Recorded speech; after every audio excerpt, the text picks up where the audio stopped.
Pradhan Dhan-Dhaanya KRISHI Yojna. This is like a flagship scheme. This is just beginning. So this is going to begin from October, but this flagship scheme is a game changer in terms of convergence of synergies of interest. Let me explain slightly elaborately. See, if you talk about the value chain of agriculture, you have inputs, then you have agricultural process, and then you get an output.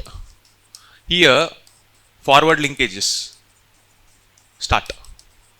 As in, the set of activities that you need to do to take the product from the market, as in the market yards or from the farm to the consumer or the customer.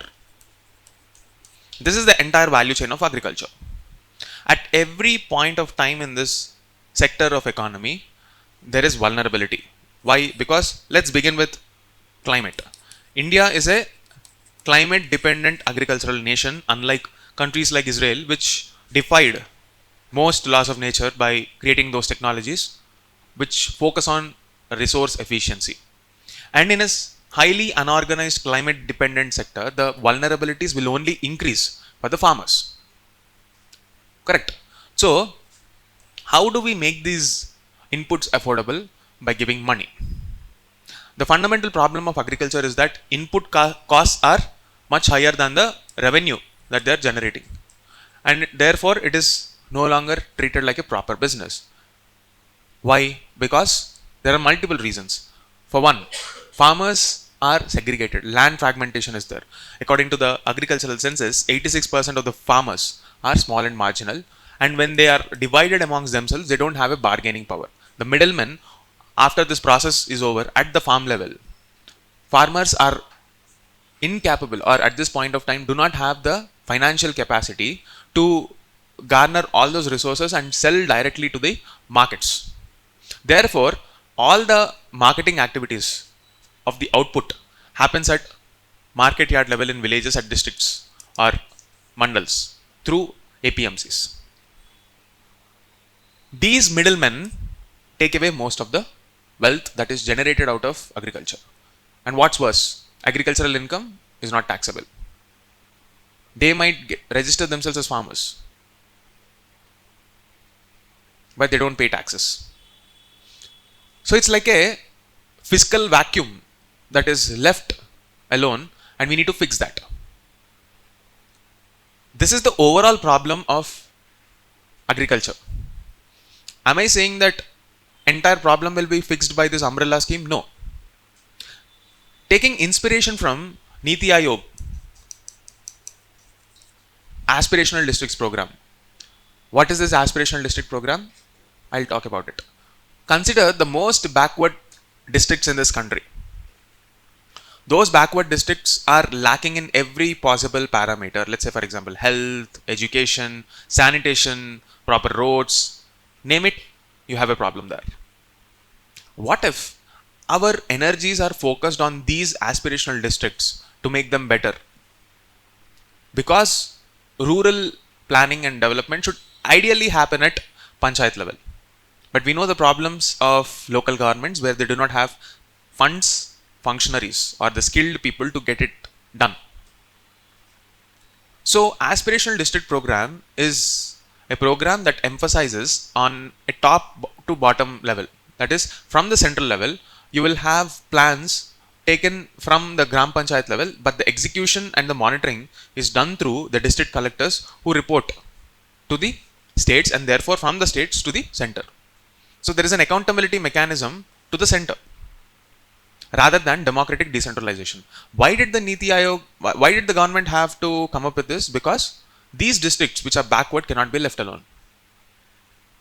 And indeed, these districts saw tremendous progress in the last 10 years. It's not even 10 years, maybe 7-8 years. Taking inspiration from the same model, the government decided that we will try to fix the problems of agricultural sector through this scheme, using the same model of aspirational districts through a plan that is developed by NITI Aayog. And the scheme's name is Pradhan Mantri Dhan-Dhaanya KRISHI Yojna, which is a scheme which tries to bring in under a single umbrella 36 schemes of the center and the state level and create a unified dashboard of 117 KPIs. On 117 parameters, they will monitor progress on a real-time basis. Imagine a dashboard which says, okay, input cost, this is the input cost, and therefore this is the action taken in this district. Like that, 117 parameters will be listed on a dashboard on a large screen, and it will be tracked on a real-time basis where each district officers and the respective stakeholders will participate and contribute to real-time data generation. It's like a mission mode project where continuously are supposed to develop. There are targets, and those targets will make the district better in terms of agriculture. But the Prime Minister says that this is not the only objective, and in consonance with that view, even this article says that it is not enough to just create this kind of a plan, because we need to mobilize even private sector and investment into agriculture. There are many schemes on these lines where we are trying to empower the district level officers. We are also trying to give the support from the center. A case to the point being, there is a scheme called One District, One Product. At every district level, they are identifying a very good product which is famous in that region. Let's say mango is famous in some region. They want to develop an entire infrastructure or an ecosystem around that product and market it as something unique so that it finds new buyers across the world. Maybe if it is so unique, even give it a geotag or geographical indicator tag, GI tag.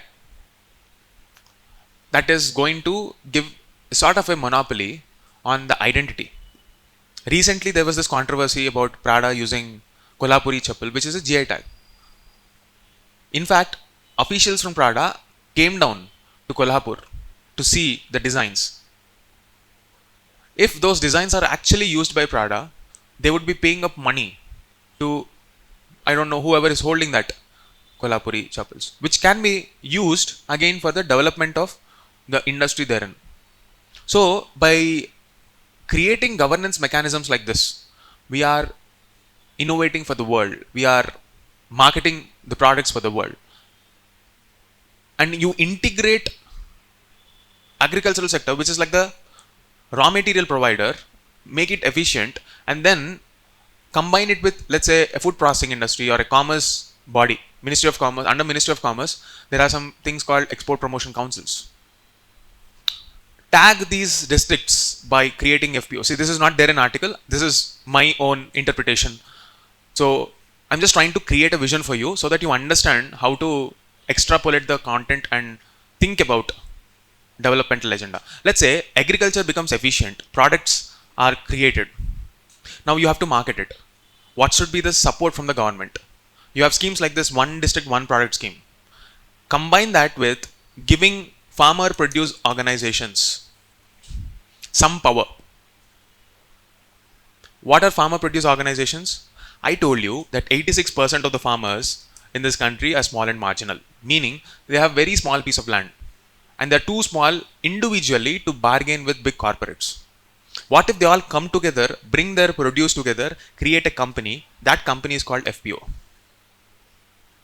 And once they get that bargaining power, coupled with something like a GI tag, coupled with a scheme like One District, One Product, they have humongous bargaining power, not just in India, but across the globe. And this can be possible only with states' capacity. Every time we think of jobs, most of the times we are thinking about the service sector, but the nature of service sector is, it creates very few jobs even though they are of high value to the economy. Knowledge economy.